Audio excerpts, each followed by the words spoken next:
ನಮಸ್ಕಾರ. ನೀವು ನೋಡ್ತಾ ಇದ್ದೀರಿ Prajadhwani TV. Justice with Jambur ವಿಶೇಷ ಮಾಲಿಕೆಯಲ್ಲಿ ಇವತ್ತಿನ ಚರ್ಚೆಯ ವಿಷಯ ಹಾಪ್ಕಾಮ್ಸ್ ಹೈರಾಣ. ರಾಜ್ಯದ 142 ಹಾಪ್ಕಾಮ್ಸ್ ಮಳಿಗೆ ಬಂದ್. 15 ಕೋಟಿ ದುಡಿಯುವ ಬಂಡವಾಳ ನೀಡುವಂತೆ ಪ್ರಸ್ತಾವನೆ. ಕಾಡುತ್ತಿದೆ ಸಿಬ್ಬಂದಿ ಹಾಗೂ ಸೌಲಭ್ಯಗಳ ಕೊರತೆ. ಹಾಪ್ಕಾಮ್ಸ್ ಅಭಿವೃದ್ಧಿ ವಿಚಾರದಲ್ಲಿ ಸರ್ಕಾರದ ನಿರ್ಲಕ್ಷ್ಯ. ಕರ್ನಾಟಕದಲ್ಲಿ ರಾಜ್ಯದ ರೈತರನ್ನ ಅಭಿವೃದ್ಧಿ ಪಡಿಸಬೇಕು, ಅವರಿಗೆ ಸಹಾಯ ಮಾಡಬೇಕು ಅಂತ ಹೇಳಿ ಕರ್ನಾಟಕ ಸರ್ಕಾರ ಹಾಪ್ಕಾಮ್ಸ್ ಮಳಿಗೆಗಳನ್ನ ಅಲ್ಲಲ್ಲಿ ತೆರೆದಿರ್ತಕ್ಕಂಥದ್ದು. ಇಡೀ ರಾಜ್ಯದಲ್ಲಿ ನೋಡೋದಾದ್ರೆ ಸುಮಾರು 600 ಮಳಿಗೆಗಳನ್ನ ನಾವು ಕಾಣಬಹುದು. ಆದ್ರೆ ಈಗ ಈ ಹಾಪ್ಕಾಮ್ಸ್ ಮಳಿಗೆಗಳು ಸಂಪೂರ್ಣವಾಗಿ ನಷ್ಟದಲ್ಲಿದ್ದಾವೆ ಅನ್ನುವಂತ ಮಾಹಿತಿ ಈಗ ಲಭ್ಯ ಆಗಿರುವಂತದ್ದು. ಸೊ ಯಾಕೆ ಇಲ್ಲಿ ಇವೆಲ್ಲವೂ ಕೂಡ ನಷ್ಟದಲ್ಲಿದ್ದಾವೆ ಅಂತ ಹೇಳಿ ನೋಡೋದಾದ್ರೆ, ಶಿವಮೊಗ್ಗ, ಕೊಡಗು, ಮೈಸೂರು ಈ 3 ಜಿಲ್ಲೆಗಳಲ್ಲಿ ಇರ್ತಕ್ಕಂಥ ಹಾಪ್ಕಾಮ್ಸ್ ಮಳಿಗೆಗಳನ್ನ ಹೊರತುಪಡಿಸಿದ್ರೆ, ಅಂದ್ರೆ ಈ 3 ಜಿಲ್ಲೆಯಲ್ಲಿ ಇರ್ತಕ್ಕಂಥ ಹಾಪ್ಕಾಮ್ಸ್ ಮಳಿಗೆಗಳು ಸ್ವಲ್ಪ ಲಾಭದಾಯಕವಾಗಿದ್ದಾವೆ. ಆದ್ರೆ ಉಳಿದಂತೆ ಇನ್ನು 600 ಮಳಿಗೆಗಳಿದ್ದಾವೆ, ಅವೆಲ್ಲವೂ ಕೂಡ ನಷ್ಟದಲ್ಲಿದ್ದಾವೆ ಅನ್ನುವಂತ ಮಾಹಿತಿ ಲಭ್ಯ ಆಗ್ತಾ ಇದೆ. ಸರ್ಕಾರವೇ ಕೊಟ್ಟಿರ್ತಕ್ಕಂಥ ಅಧಿಕೃತ ಮಾಹಿತಿಯ ಪ್ರಕಾರ ಸುಮಾರು 142 ಮಳಿಗೆಗಳಿದ್ದಾವೆ, ಹಾಪ್ಕಾಮ್ಸ್ ಮಳಿಗೆಗಳು, ಅವೆಲ್ಲವನ್ನೂ ಕೂಡ ಬಂದ್ ಮಾಡಲಾಗಿದೆ ಅನ್ನುವಂತ ಮಾಹಿತಿ ಸಿಕ್ಕಿದೆ. ಸೊ ಯಾಕೆ ಹಾಗಾದ್ರೆ ಸರ್ಕಾರ ಕೇವಲ ಬಾಯ್ಮಾತಿಗೆ ನಾವು ರೈತರನ್ನ ಅಭಿವೃದ್ಧಿ ಮಾಡ್ತೀವಿ, ರೈತರ ಬೆನ್ನೆಲುಬಾಗಿ ನಿಲ್ತೀವಿ, ರೈತರು ಈ ದೇಶದ ಬೆನ್ನೆಲುಬು ಅಂತ ಹೇಳಿ ಹೇಳ್ತಾ ಇದೆಯಾ? ಸೊ ಈ ತರದೊಂದು ಪ್ರಶ್ನೆ ಇವತ್ತು ಸಾಮಾನ್ಯ ಜನರನ್ನ ಕಾಡ್ತಾ ಇದೆ. ಬಹುತೇಕ ಕಡೆಗಳಲ್ಲಿ ಹಾಪ್ಕಾಮ್ಸ್ ಗಳಲ್ಲಿ ಹೋಗಿ ತರಕಾರಿಗಳನ್ನ, ಹಣ್ಣುಗಳನ್ನ ಅಥವಾ ಬೇರೆ ಯಾವುದೇ ನಮಗೆ ತರಕಾರಿ ಸೇರಿದಂತೆ ವೆಜಿಟೇಬಲ್ಸ್ ಗಳನ್ನ ತೆಗೆದುಕೊಂಡು ಬರುವಂತ ಒಂದು ಪರಿಪಾಠ ಸಾರ್ವಜನಿಕರಲ್ಲಿದೆ. ಯಾಕೆ ಅಂದ್ರೆ ಅಲ್ಲಿ ಸಿಗ್ತಕ್ಕಂತ ಹಣ್ಣು ಇರ್ಬೋದು, ತರಕಾರಿ ಇರ್ಬೋದು, ಅವೆಲ್ಲವೂ ಕೂಡ ಸಾವಯವ ಕೃಷಿಯಿಂದ ಹೆಚ್ಚಾಗಿ ಬೆಳೆದಿರ್ತಾರೆ ಅನ್ನುವಂಥದ್ದು ಒಂದು ಕಡೆಗೆ. ಮತ್ತೊಂದು ಕಡೆಗೆ ನೇರವಾಗಿ ರೈತರಿಂದ ತೆಗೆದುಕೊಂಡು ಬಂದಿರ್ತಾರೆ. ಅಲ್ಲಿ ನಮಗೆ ಚೀಪ್ ಅಂಡ್ ಬೆಸ್ಟ್ ಆಗಿ ತರಕಾರಿ ಇರ್ಬೋದು, ಹಣ್ಣು ಹಂಪಲುಗಳು ಸಿಗಬಹುದು ಅನ್ನುವಂತ ಮನೋಭಾವ ಸಾರ್ವಜನಿಕರಲ್ಲಿದೆ. ಆದ್ರೆ ಇತ್ತೀಚಿನ ದಿನಗಳಲ್ಲಿ ಹಾಪ್ಕಾಮ್ಸ್ ಮಳಿಗೆಗಳು ಸಂಪೂರ್ಣವಾಗಿ ನಷ್ಟದಲ್ಲಿದ್ದಾವೆ ಅನ್ನುವಂತ ಮಾಹಿತಿ ಸಿಕ್ಕಿರ್ತಾ ಇರುವಂತದ್ದು. ಯಾಕೆ ಅಂತ ಹುಡುಕ್ತಾ ಹೋದ್ರೆ ಸರ್ಕಾರವೇ ಎಲ್ಲೋ ಒಂದು ಕಡೆಗೆ ನಿರ್ಲಕ್ಷ್ಯವನ್ನ ಮಾಡ್ತಾ ಇದೆ ಅನ್ನುವಂತ ಸ್ಪಷ್ಟ ಮಾಹಿತಿ ಸಿಗ್ತಾ ಇದೆ. ಸೊ ಆ ಕಾರಣಕ್ಕೋಸ್ಕರನೇ ಹಾಪ್ಕಾಮ್ಸ್ ಮಳಿಗೆಗಳ ಜೊತೆನಲ್ಲಿ ರೈತರಿಗೆ ಒಂದು ನ್ಯಾಯವನ್ನ ಕೊಡಿಸಬೇಕು ಅನ್ನೋ ಕಾರಣಕ್ಕಾಗಿ ಇವತ್ತು ಜಸ್ಟಿಸ್ ವಿತ್ ಜಂಬೂರು ಕಾರ್ಯಕ್ರಮದಲ್ಲಿ ಈ ವಿಚಾರವನ್ನ ಚರ್ಚೆಗೆ ಕೈಗೆತ್ತಿಕೊಂಡಿರುವಂತದ್ದು. ಬಹಳ ಪ್ರಮುಖವಾಗಿ ಇಲ್ಲಿ ಇರ್ತಕ್ಕಂಥ ಸಿಬ್ಬಂದಿ ಕೊರತೆ ಕೂಡ ಹೆಚ್ಚಾಗಿ ಕಾಡ್ತಾ ಇದೆ ಅನ್ನುವಂತ ಮಾಹಿತಿ ಇದೆ. ಈಗ ಒಟ್ಟಾರೆಯಾಗಿ 809 ಸಿಬ್ಬಂದಿ, ಇಡೀ ಕರ್ನಾಟಕದಲ್ಲಿ ಇರ್ತಕ್ಕಂಥ 600 ಮಳಿಗೆಗಳೇನಿದ್ದಾವೆ, ಸೊ ಈ 600 ಮಳಿಗೆಗಳಲ್ಲಿ 809 ಸಿಬ್ಬಂದಿಯನ್ನ ನೇಮಕ ಮಾಡಿಕೊಳ್ಳಲಿಕ್ಕೆ ಸರ್ಕಾರ ಆದೇಶವನ್ನ ಹೊರಡಿಸಿದೆ, ಅಥವಾ ಸಿಬ್ಬಂದಿಯನ್ನು ನೇಮಕ ಮಾಡಿಕೊಳ್ಳಲಿಕ್ಕೆ ಸರ್ಕಾರ ಅಪ್ರೂವಲ್ ನ ಕೊಟ್ಟಿದೆ. ಆದ್ರೆ 545 ಜನ ಮಾತ್ರ ಇಲ್ಲಿ ಸಿಬ್ಬಂದಿ ಇದ್ದಾರೆ. ಹೆಚ್ಚು ಕಡಿಮೆ 300 ಜನ ಸಿಬ್ಬಂದಿಯ ಕೊರತೆ ಇದೆ ಅನ್ನುವಂಥದ್ದು. ಅಲ್ಲಿ ಕೆಲವರು ನಿಧನರಾಗಿರ್ಬೋದು, ಕೆಲವರು ರಾಜೀನಾಮೆ ಕೊಟ್ಟಿರ್ಬೋದು. ಸೊ ಈ ತರದ ಕಾರಣಗಳಿಗಾಗಿ ಇವತ್ತು ಸಿಬ್ಬಂದಿ ಕೊರತೆ ಕೂಡ ಇಲ್ಲಿ ಹೆಚ್ಚಾಗ್ತಾ ಇದೆ. ಇದಕ್ಕಿಂತ ಹೆಚ್ಚಿನದಾಗಿ ಮೂಲಭೂತ ಸೌಲಭ್ಯಗಳು, ಅಂದ್ರೆ ಒಂದು ಹಾಪ್ಕಾಮ್ಸ್ ಮಳಿಗೆ ರನ್ ಆಗ್ಬೇಕಾದಾಗ ಏನೇನು ಮೂಲಭೂತ ಸೌಲಭ್ಯಗಳು ಇರಬೇಕು, ಆ ಸೌಲಭ್ಯಗಳನ್ನ ಕೊಡುವ ನಿಟ್ಟಿನಲ್ಲಿ ಸರ್ಕಾರ ವಿಫಲವಾಗ್ತಾ ಇದೆ ಅನ್ನುವಂತ ಅಂಶ ಈಗ ಮೇಲ್ನೋಟಕ್ಕೆ ಗೊತ್ತಾಗ್ತಾ ಇದೆ. ಹಾಗಾದ್ರೆ ಸರ್ಕಾರ ಕೇವಲ ಬಾಯ್ಮಾತಿಗೆ ಇದು ನಾವು ರೈತರ ಪರವಾಗಿದ್ದೀವಿ ಅಥವಾ ರೈತರಿಗೆ ಬೆಂಬಲವನ್ನು ಕೊಡ್ತೀವಿ, ರೈತರಿಗೆ ಸಪೋರ್ಟ್ ಮಾಡ್ತೀವಿ ಅಂತ ಹೇಳ್ತಿದ್ಯಾ? ಒಂದ್ ಕಡೆನಲ್ಲಿ ಅವರ ಬೆಳೆದಂತಹ ಬೆಳೆಗೆ ಬೆಂಬಲ ಬೆಲೆ ಕೊಡಿಸುವ ವಿಚಾರದಲ್ಲೂ ಕೂಡ ಸರ್ಕಾರ ಪದೇ ಪದೇ ಎಡುತ್ತಾನೆ ಇದೆ. ಪ್ರತಿ ವರ್ಷ ಈ ಬೆಂಬಲ ಬೆಲೆ ವಿಚಾರದಲ್ಲಿ ರೈತರು, ರೈತಪರ ಸಂಘಟನೆಗಳು ದಂಗೆ ಎದ್ದು ಸರ್ಕಾರದ ವಿರುದ್ಧ ಹೋರಾಟವನ್ನ ಮಾಡ್ತವೆ. ಬಜೆಟ್ ಬಂದಂತ ಸಂದರ್ಭದಲ್ಲಿ ಇನ್ನೇನು ಕೆಲವೇ ದಿನಗಳಲ್ಲಿ ಬಜೆಟ್ ಕೂಡ ಈ ಬಾರಿ ಮತ್ತೆ 16ನೇ ಬಜೆಟ್ ಮಂಡನೆ ಆಗ್ತಾ ಇದೆ. ಮುಖ್ಯಮಂತ್ರಿ ಸಿದ್ದರಾಮಯ್ಯ ಅವರು 16ನೇ ಬಜೆಟ್ ಅನ್ನ ಮಂಡನೆ ಮಾಡ್ತಿದ್ದಾರೆ. ಸೊ ಇಂತಹ ಹೊತ್ತಿನಲ್ಲಿ ರೈತರು ಸಹಜವಾಗಿ ಪ್ರತಿಭಟನೆಗೆ ಇಳಿತಾರೆ. ಆದ್ರೆ ಪ್ರತಿಭಟನೆಗೆ ಇಳಿಯುವುದಕ್ಕೂ ಕೂಡ ರೈತರಿಗೆ ಕಾರಣಗಳಿರ್ತವೆ. ಆದ್ರೆ ರೈತರ ವಿಚಾರದಲ್ಲಿ ಸರ್ಕಾರಗಳು, ಯಾವುದೇ ಸರ್ಕಾರ ಇರ್ಬೋದು, ಪದೇ ಪದೇ ಎಡವುತ್ತಾ ಇದ್ದಾವೆ. ಅವರಿಗೆ ಬೆಂಬಲವಾಗಿ ನಿಲ್ಲುವಂತಹ ವಿಚಾರದಲ್ಲಿ ನಿರ್ಲಕ್ಷ್ಯವನ್ನ ತಾಳ್ತಾ ಇದ್ದಾವೆ ಅನ್ನೋಂಥದ್ದು ಇಲ್ಲೂ ಕೂಡ ಸ್ಪಷ್ಟವಾಗಿ ಗೋಚರಿಸ್ತಾ ಇದೆ. 600 ಮಳಿಗೆಗಳನ್ನ ಇಲ್ಲಿ ನೋಡೋದಾದ್ರೆ ಈಗಾಗಲೇ 142 ಮಳಿಗೆಗಳು ಸಂಪೂರ್ಣವಾಗಿ ಬಂದ್ ಆಗಿದ್ದಾವೆ. ಅದಕ್ಕೆ ಬೇರೆ ಬೇರೆ ಕಾರಣಗಳನ್ನ ಸರ್ಕಾರ ಕೊಡ್ತಾ ಇದೆ. ಆದ್ರೆ ಗ್ರಾಜ್ಯುಟಿ ಸೇರಿದಂತೆ ಸೊ ಈಗ ಇರ್ತಕ್ಕಂಥ ಹಣವನ್ನ, ಕೊಡಬೇಕಾಗಿರುವಂತಹ ಹಣವೇ ರೈತರಿಗೆ ಸೇರಿದಂತೆ ಸುಮಾರು 7 ಕೋಟಿ ಹಣ ಬೇಕಾಗಿದೆ ಇವತ್ತು ಅನ್ನೋದನ್ನ ಹಾಪ್ಕಾಮ್ಸ್ ಇರ್ತಕ್ಕಂಥ ಅಧಿಕಾರಿಗಳು ಹೇಳ್ತಾರೆ. ಹಾಗಾದ್ರೆ ಸರ್ಕಾರ ಯಾಕೆ ಹಣವನ್ನ ಬಿಡುಗಡೆ ಮಾಡ್ತಾ ಇಲ್ಲ? ಎಲ್ಲ ವಿಚಾರದಲ್ಲೂ ಕೂಡ ಹಣವನ್ನ ಬಿಡುಗಡೆ ಮಾಡದೇನೆ ಸರ್ಕಾರ ಕೇವಲ ಆರ್ಥಿಕ ಖಜಾನೆಯಲ್ಲಿ ಇಟ್ಕೊಂಡು ಕುಳಿತಿದ್ಯಾ, ಅಥವಾ ಇಡೀ ಸರ್ಕಾರ ಇವತ್ತು ದಿವಾಳಿ ಆಗಿದೆಯಾ? ಸೊ ಈ ತರದೊಂದು ಪ್ರಶ್ನೆ ಇವತ್ತು ಕಾಡ್ತಾ ಇರುವಂತದ್ದು. ಸಾಮಾನ್ಯ ಜನರ ಜೊತೆನಲ್ಲಿ ರೈತರು ಮತ್ತು ಕೂಲಿ ಕಾರ್ಮಿಕರು ಇವತ್ತು ನಷ್ಟವನ್ನ ಅನುಭವಿಸಬೇಕಾಗಿದೆ. ಈ ಹಾಪ್ಕಾಮ್ಸ್ ಒಂದರಲ್ಲಿ ಇಡೀ ಕರ್ನಾಟಕದಲ್ಲಿ ಸುಮಾರು 40 ಟನ್ ಏನು ತರಕಾರಿ ಇರ್ಬೋದು, ಹಣ್ಣು ಹಂಪಲು ಇರ್ಬೋದು, ಅವುಗಳನ್ನ ಖರೀದಿ ಮಾಡ್ಲಾಗ್ತಾ ಇದೆ. ಸೊ ಇದು ನೇರವಾಗಿ ರೈತರಿಗೆ ತಲುಪುವಂತ ಹಣ. ಸರ್ಕಾರ ಹಾಲಿನ ವಿಚಾರದಲ್ಲಿ ಇರ್ಬೋದು ಅಥವಾ ಬೇರೆ ಬೇರೆ ವಿಚಾರಗಳಲ್ಲಿ ನಾವು ನೇರವಾಗಿ ರೈತರಿಗೆ ಸಹಾಯಧನವನ್ನ ಕೊಡ್ತೀವಿ, ಸಹಾಯ ಮಾಡ್ತೀವಿ ಅನ್ನುವಂಥ ಮಾತುಗಳನ್ನ ಹೇಳುತ್ತಾ ಹೋಗುತ್ತೆ. ಆದ್ರೆ ಇಲ್ಲಿ ನೇರವಾಗಿ ರೈತರಿಗೆ ಸಿಗಬೇಕಾದಂತಹ ಹಣವನ್ನ ಕೊಡುವಂತ ವಿಚಾರದಲ್ಲಿ ಸರ್ಕಾರ ಮೀನಾಮೇಷ ಎಣಿಸ್ತಾ ಇದೆಯಾ ಅಥವಾ ನಿರ್ಲಕ್ಷ್ಯ ಮಾಡ್ತಾ ಇದೆಯಾ? ಸೊ ಇದೀಗ ಬಹಳ ದೊಡ್ಡ ಯಕ್ಷ ಪ್ರಶ್ನೆ ಆಗಿರುವಂತದ್ದು. ನಾವು ರೈತ ಪರವಾಗಿ ಇದ್ದೀವಿ ಅಂತ ಹೇಳುವಂತ ಸ್ವತಃ ಮುಖ್ಯಮಂತ್ರಿ ಸಿದ್ದರಾಮಯ್ಯನವರು ಅಥವಾ ಅವರ ಸಚಿವ ಸಂಪುಟ ಏನಿದೆ, ಸೊ ಇವತ್ತು ರೈತರ ವಿಚಾರದಲ್ಲಿ ನಿರ್ಲಕ್ಷ್ಯವನ್ನ ತಾಳ್ತಾ ಇದೆ. ತೋಟಗಾರಿಕೆ ಸಚಿವರು ಏನ್ ಮಾಡ್ತಾ ಇದ್ದಾರೆ? ಹಾಗಾದ್ರೆ ಕೃಷಿ ಇಲಾಖೆ ಸಚಿವರು ಏನ್ ಮಾಡ್ತಾ ಇದ್ದಾರೆ? ಸೊ ಈ ತರದ ವಿಚಾರಗಳ ಬಗ್ಗೆ ಅವರು ಗಮನ ಹರಿಸೋದಿಲ್ವಾ? ಇಲ್ಲಿ ಎಸ್ಪೆಷಲಿ ಮುಖ್ಯವಾಗಿ ಮಲ್ಲಿಕಾರ್ಜುನ್ ಅವರು ಅಂದ್ರೆ ಎಸ್ ಮಲ್ಲಿಕಾರ್ಜುನ್ ಅವರು ತೋಟಗಾರಿಕೆ ಇಲಾಖೆ ಸಚಿವರಿದ್ದಾರೆ.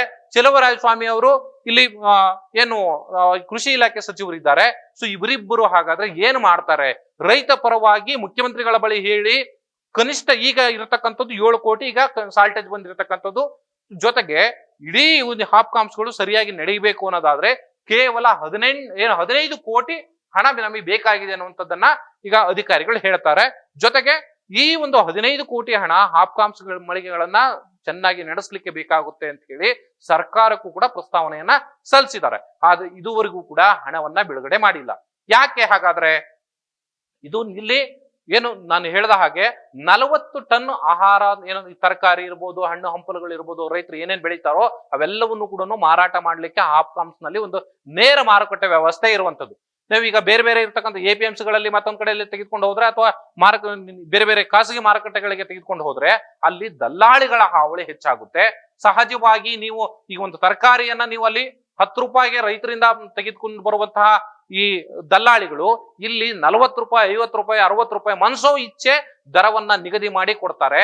ಆದ್ರೆ ಗ್ರಾಹಕರು ಅದನ್ನ ಅನಿವಾರ್ಯವಾಗಿ ತೆಗೆದುಕೊಳ್ತಾರೆ. ದರ ನಿಗದಿ ಮಾಡುವಂತವರು ಕೂಡ ಇಲ್ಲಿ ದಲ್ಲಾಳಿಗಳೇ.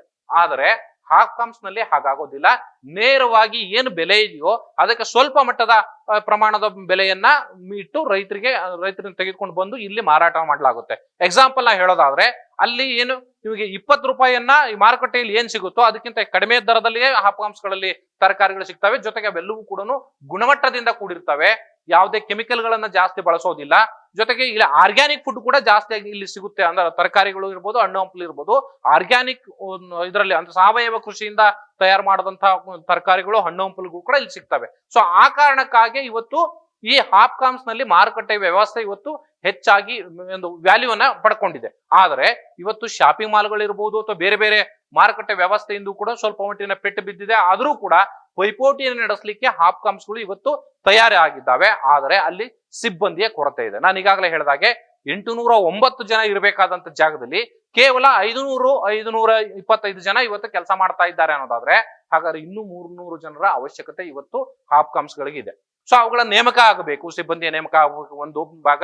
ಮತ್ತೊಂದು ಕಡೆನಲ್ಲಿ ಈ ಹಾಪ್ಕಾಮ್ಸ್ ಗಳಿಗೆ ನಾ ಈಗಾಗಲೇ ಹೇಳಿದಾಗೆ 40 ಟನ್ ತರಕಾರಿ ಇರ್ಬೋದು, ಹಣ್ಣು ಹಂಪಲು ಇರ್ಬೋದು, ಇವೆಲ್ಲವನ್ನ ಖರೀದಿ ಮಾಡ್ಲಾಗ್ತಾ ಇದೆ. ಆದ್ರೆ ಆ ಖರೀದಿ ಮಾಡಿರ್ತಕ್ಕಂತಹ ತರಕಾರಿಗಳಿಗೆ, ಹಣ್ಣು ಹಂಪಲುಗಳಿಗೆ ರೈತರಿಗೆ ಹಣವನ್ನ ಕೊಡ್ಲಿಕ್ಕೆ ಆಗ್ತಾ ಇಲ್ಲ. ಹಾಪ್ಕಾಮ್ಸ್ ನಿಂದ ಒಳ್ಳೆ ವ್ಯಾಪಾರ ಆಗ್ತಾ ಇದೆ. ಈಗಾಗಲೇ ಶಿವಮೊಗ್ಗ, ಕೊಡಗು ಮತ್ತೆ ಮೈಸೂರು ಭಾಗದಲ್ಲಿ ನೋಡಿದ್ರೆ ಎಲ್ಲ ಕಡೆಗಳು ಕೂಡ ವ್ಯಾಪಾರ ಚೆನ್ನಾಗಿದೆ.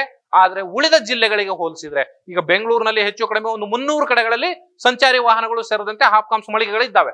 ಆದ್ರೆ ಅದು ಕುಸಿದಿರುವಂತದ್ದು ಕೇವಲ ಈಗ 204ಕ್ಕೆ. ಅಂದ್ರೆ ಹೆಚ್ಚು ಕಡಿಮೆ ಒಂದು 96 ಮಳಿಗೆಗಳು ಇವತ್ತು ಮುಚ್ಚಿ ಹೋಗಿದಾವೆ ಬೆಂಗಳೂರಿನಲ್ಲಿ. ಸೊ ಜನರ ಬೇಡಿಕೆ ಇದೆ, ನಮಗೆ ಒಳ್ಳೆ ಒಂದು ತರಕಾರಿ ಬೇಕು, ಒಳ್ಳೆ ಹಣ್ಣು ಹಂಪಲು ಬೇಕು ಅಂತೇಳಿ ಜನ ಕೇಳುವಂತ ವ್ಯವಸ್ಥೆ ಇದೆ. ಆದ್ರೆ ಅದನ್ನ ನಡೆಸಲಿಕ್ಕೆ ಇಲ್ಲಿ ಹಾಪ್ಕಾಮ್ಸ್ ನಲ್ಲಿ ಸರಿಯಾದಂತ ಸೌಲಭ್ಯಗಳಿಲ್ಲ. ಹಾಗಾದ್ರೆ ಯಾರು ಈ ಸೌಲಭ್ಯಗಳನ್ನು ಕೊಡಬೇಕು? ಸರ್ಕಾರ ಇದ್ರ ಕಡೆಗೆ ಮುತುವರ್ಜಿಯನ್ನು ವಹಿಸ್ಕೊಳ್ಬೇಕಾಗುತ್ತೆ.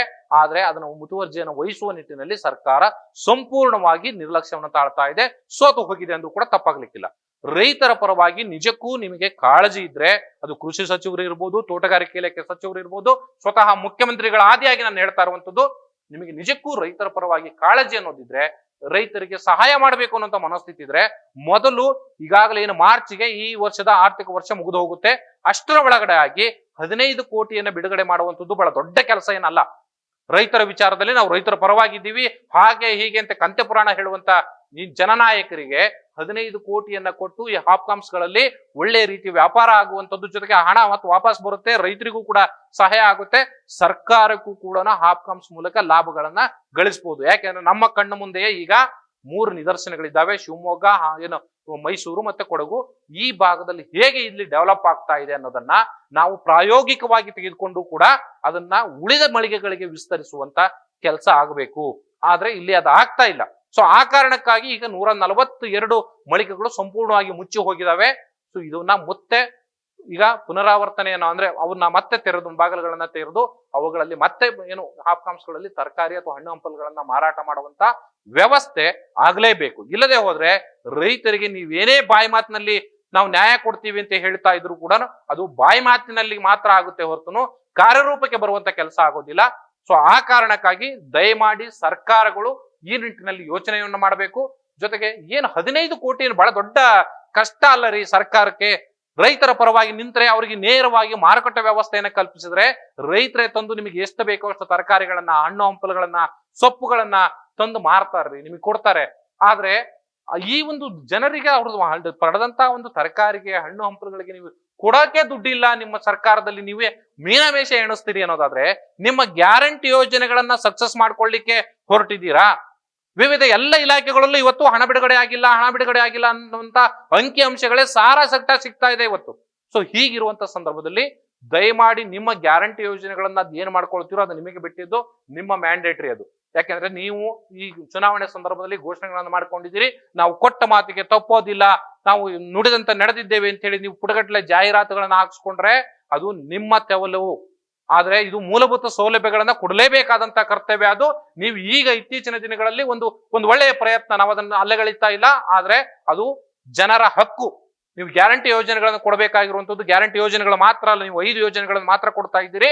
ಯಾವುದೇ ಸರ್ಕಾರ ಇದು ಕೂಡ ಮೂಲಭೂತ ಸೌಲಭ್ಯಗಳನ್ನ ಕೊಡುವಂತದ್ದು ಆಯಾ ಸರ್ಕಾರಗಳ ಮೂಲಭೂತವಾದಂತ ಪ್ರಥಮ ಜವಾಬ್ದಾರಿ. ಅದರ ಜೊತೆಯಲ್ಲಿ ಬೇರೆ ಬೇರೆ ವಿಚಾರಗಳನ್ನು ಕೂಡ ನೀವು ಗಮನ ಹರಿಸಬೇಕು. ಕೇವಲ ಗ್ಯಾರಂಟಿ ಯೋಜನೆಗಳ ನೆಪದಲ್ಲಿ ಪರಿಶಿಷ್ಟ ಜಾತಿ, ಪರಿಶಿಷ್ಟ ವರ್ಗದವರಿಗೂ ಕೂಡ ಹಣವನ್ನ ಕೊಡ್ತಾ ಇಲ್ಲ. ನಮಗೆ ಮುಂದಿನ ದಿನಗಳಲ್ಲಿ ಅದನ್ನು ಕೂಡ ನಿಮ್ಮ ಮುಂದೆ ತೆರೆದಿಡ್ತೀನಿ. ಇಲ್ಲಿ ಹೆಸರಿಗೆ ಮಾತ್ರ ನೀವು ಜನರ ಪರವಾಗಿ, ರೈತರ ಪರವಾಗಿ, ದಮನಿತರ ಪರವಾಗಿ ಅಂತ ಹೇಳ್ತೀರಿ. ಆದ್ರೆ ರೈತರಿಗೆ ಸಿಗಬೇಕಾದಂತ ಒಂದು ಬೆಂಬಲ ಬೆಲೆಯನ್ನು ಕೊಡ್ಲಿಕ್ಕೂ ಕೂಡ ನೀವು ಸಿದ್ಧರಾಗ್ತಾ ಇಲ್ಲ. ಆದ್ರೆ ಹಾಪ್ಕಾಮ್ಸ್ ಗಳಲ್ಲಿ ನೇರವಾಗಿ ರೈತರಿಗೆ ಹಣ ಹೋಗುತ್ತೆ. ಆದ್ರೆ ಅದನ್ನ ಸರಿಯಾದ ರೀತಿಯಲ್ಲಿ ಒಂದು ರನ್ ಮಾಡುವಂತ ವ್ಯವಸ್ಥೆಯನ್ನ ಕ್ರಿಯೇಟ್ ಮಾಡುವಂತ ಒಂದು ಜವಾಬ್ದಾರಿ, ಬದ್ಧತೆ ನಿಮಗಿಲ್ಲ ಅನ್ನೋದಾದ್ರೆ ಯಾಕೆ ನೀವು ಅಧಿಕಾರದಲ್ಲಿ ಇರ್ತೀರಿ ಹಾಗಾದ್ರೆ? ಸೊ ಇದು ಮೂಲಭೂತವಾದಂತ ಪ್ರಶ್ನೆ, ಜನರು ಕೇಳಲೇಬೇಕಾಗುತ್ತೆ ಇವತ್ತು. ಸೊ ಅಂತ ಒಂದು ಸ್ಥಿತಿಯನ್ನು ನೀವೇ ತೆಗೆದುಕೊಳ್ತೀರಿ. ದಯಮಾಡಿ ಈ ರೈತರಿಗೆ ನ್ಯಾಯ ಕೊಡುವಂತ ಕೆಲಸ, ಯಾರ್ಯಾರು ನೀವು ಹಾಪ್ಕಾಮ್ಸ್ ಗಳಿಗೆ ಒಂದು ಏನು ಈಗಾಗಲೇ ಹೇಳಿದಾಗೆ ಆರ್ಗ್ಯಾನಿಕ್ ಇರಬಹುದು ಅಥವಾ ಬೇರೆ ಬೇರೆ ರೀತಿಯಲ್ಲಿ ಏನು ರೈತ ಯಾರು ಕೂಡ ಕೆಮಿಕಲ್ ಗಳನ್ನ ಜಾಸ್ತಿ ಬಳಸುವಂತ ವ್ಯವಸ್ಥೆ ಈಗ ದೂರ ಆಗ್ತಾ ಇದೆ. ದಿನೇ ದಿನೇ ಸಾವಯವ ಕೃಷಿ ಕಡೆಗೆ ಇವತ್ತು ಜನ ವಾಲ್ತಾ ಇದ್ದಾರೆ. ರೈತರು ಆ ನಿಟ್ಟಿನಲ್ಲಿ ಚಿಂತನೆಯನ್ನು ಮಾಡ್ತಾ ಇರುವಂತ ಹೊತ್ತಿನಲ್ಲಿ ಬೆಂಬಲವನ್ನ ಕೊಟ್ಟು ಅವರಿಗೆ ಒಂದು ಸಪೋರ್ಟ್ ಮಾಡಿ ಸಿಗಬೇಕಾದಂತ ಸಣ್ಣ ಪುಟ್ಟ 15 ಕೋಟಿ ಇಡೀ ಕರ್ನಾಟಕದ ರೈತರ ವಿಚಾರದಲ್ಲಿ ನೋಡೋದಾದ್ರೆ ದೊಡ್ಡ ವಿಚಾರ ಏನೆಲ್ಲ. 26 ಜಿಲ್ಲೆಗಳಲ್ಲೂ 26 ಈಗಾಗಲೇ ಪ್ರತಿ ಜಿಲ್ಲೆಯಲ್ಲೂ ಕೂಡ ಅಲ್ಲಲ್ಲಿ ಹಾಪ್ಕಾಮ್ಸ್ ಮಳಿಗೆಗಳು ಇದ್ದಾವೆ. ಆದ್ರೆ ಬೆಂಗಳೂರು, ಕೋಲಾರ, ಚಿಕ್ಕಬಳ್ಳಾಪುರ, ರಾಮನಗರ, ಸೊ ಈ ಬೆಂಗಳೂರು ಗ್ರಾಮಾಂತರ, ದೊಡ್ಡಬಳ್ಳಾಪುರ, ಸೊ ಈ ಭಾಗದಲ್ಲಿ ಇರ್ತಕ್ಕಂಥ ಏನು ಸುಮಾರು ಏನು ನಾನು ಈಗಾಗಲೇ ಹೇಳಿದಾಗೆ 300 ಮಳಿಗೆಗಳಲ್ಲಿ 204 ಮಳಿಗೆಗಳು ಮಾತ್ರ ಇವತ್ತು ರನ್ ಆಗ್ತಾ ಇರುವಂತದ್ದು.